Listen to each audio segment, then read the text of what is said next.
national security reasons. Not to change the subject on a bad news day, not to threaten career government employees, and especially not to carry out political retribution. Mr. President, Virginia is home to tens of thousands of dedicated men and women who serve in our intelligence and defense communities.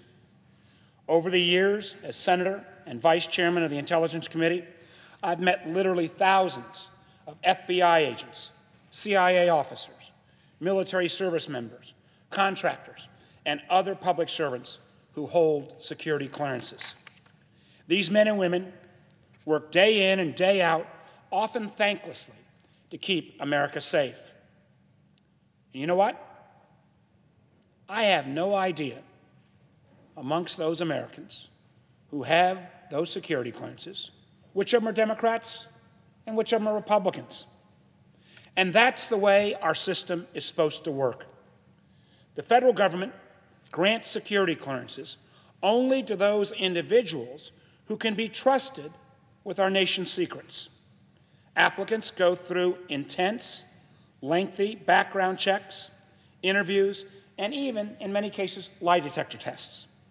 Not to mention extensive rechecks for suitability every few years. Only then, after this process, do we allow them to serve in some of the toughest intelligence and national security jobs. Mr. President, we ask a great deal of these dedicated professionals, but what we don't ask is about their political views. Now, since the mid-1990s, the Code of Federal Regulations has governed the 13 criteria under which personnel are deemed eligible or ineligible for a security clearance and access to classified information. Amongst those 13 reasons to actually get a security clearance or lose a security clearance include allegiance to the United States, being subjects of foreign influence, financial considerations, and others. When you look through that list of 13, and I've got it over here, none of those criteria include political speech, nor should they. Our national security is too important to inflect with political partisanship. I believe that more than ever in light of the President's actions last week, when this President revoked the clearance of former CIA Director Brennan, and equally important, if not more important, threatened to revoke the clearance of numerous former and even current national security professionals. These individuals collectively have hundreds of years of honorable service to our country under their belts. No one can seriously question their fitness or loyalty to this country. Unfortunately, what we know, what happened last week, and unfortunately happens too many times out of this White House, what we know happened last week is really all about politics. According to media reports, White House officials have discussed how to issue the revocations on a going-forward basis to other enumerated individuals to distract from bad news stories. Now, I hope those reports of the White House's plans are mistaken.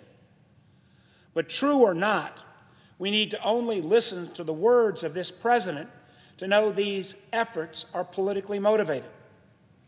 I'll admit I had missed the widely publicized press event where the White House announced the President's quote-unquote enemies list. But anyone who looks at this list will notice some common factors. They all served in the previous administration. And in the time since, several have exercised their First Amendment right to criticize this President or his policies. Many of those on the list have also had some involvement in the investigation into Russia's assault on our democracy in 2016. And for that, in many cases doing their job, they're now being punished or potentially punished by this President and this White House. In the President's own words, and I quote, "These people let it, so I think it's something that had to be done," unquote. This is truly a dangerous precedent. For the first time since President Eisenhower created the security clearance process as we know it, the President of the United States is abusing one of his most important national security tools to punish his political opponents. As somebody mentioned, one of my friends on the other side of the aisle, something that would more be akin to something coming out of a banana republic. But perhaps even more troubling is the message this president is sending to those currently serving in government service. I think it's pretty clear.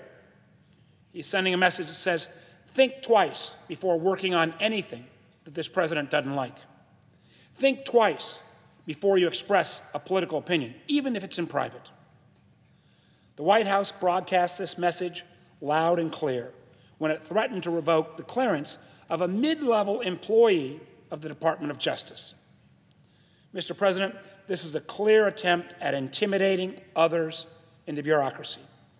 And if this president is successful in revoking this first wave of clearances, there's no question it will threaten the ongoing Russia investigation.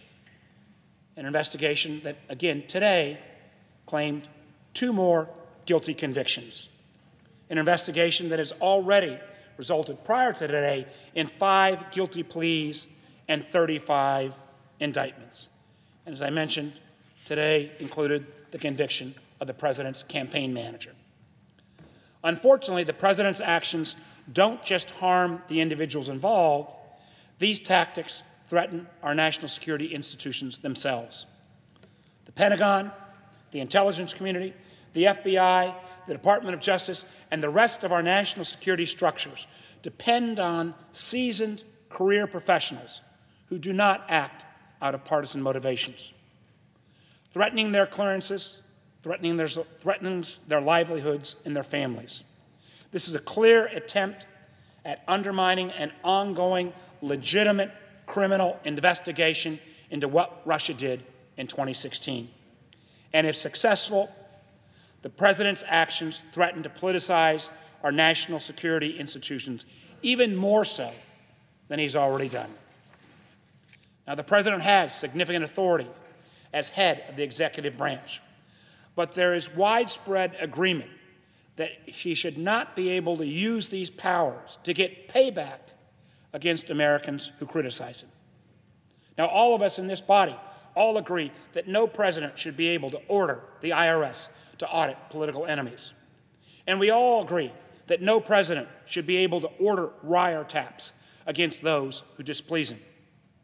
We should also all agree that a president should not have the power to remove clearances for reasons that have nothing to do with national security. And certainly not because an individual expresses his or her right to free speech. Mr. President, I ask my colleagues to support the Warner Amendment. I ask the Majority Leader to make sure this amendment gets a fair vote up or down on the floor of the Senate, because I believe this Senate must take a stand against any attempts to punish political speech or to threaten our national security professionals by arbitrarily taking away their security clearances. We currently have in place real and prudent guidelines for issuing and revoking clearances, guidelines that are based on national security and not on political considerations. We cannot allow those to be supplemented by crass partisanships or attempt by this president to punish his enemies. We've come way too far from the dark days of Watergate to allow this type of attack against career professionals who faithfully served our nation with honor and dignity. We should demand better from this president. We can take that action by passing this amendment. Thank you, Mr. President, and I yield back.